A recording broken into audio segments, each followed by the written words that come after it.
Əziz izləyicilər, bugün gözəl bir məclisdəyik, gözəl bir eldə, obada, Oğuzda, Oğuz rayonunda, gözəl Oğuz elində gözəl toy məclisinə gəlmişik. Musiqisi dostlarımızla bir yerdə. Bu günlərim təbiətin gözəl köşəsi olan bu mənzərəli bir yerdə istəyərdim ki, canlı Ağa müəllimin səsini dinləyək. İndi gitara elektron aləti olduğu üçün səsi belə açıq havada çıxmır. Və sözü verirəm bizim gözəl musiqisi dostlarımıza. Ağa müəllim buyurun, Arif müəllim, Cemil qardaşımız. Ağa müəllim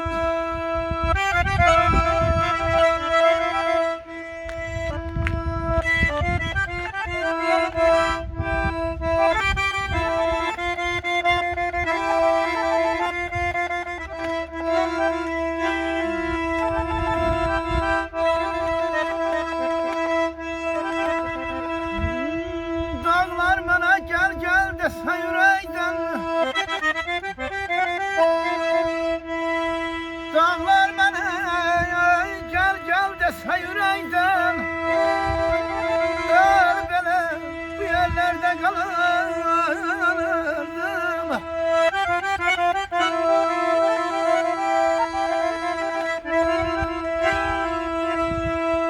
Sevsəmən bir zalimin balasın,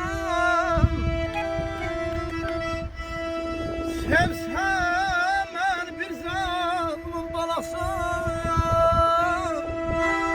böyle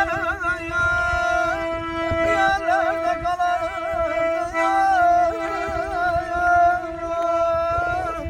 Ay aman ay aman ey.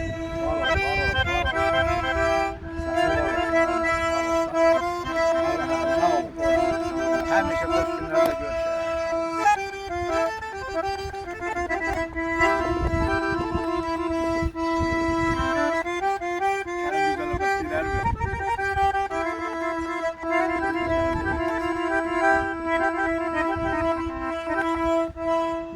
Onsuz da dünyanın vefası yoktur. Onsuz da dünyanın vefası yoktur. Yarım yaşlarını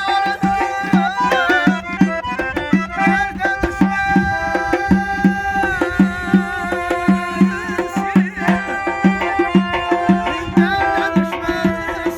nereden düşmesin.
Yazıp yaradandır her an.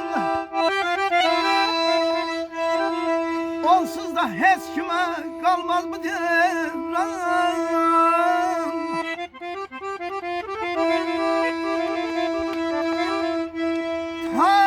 kısmetini paylayan zaman,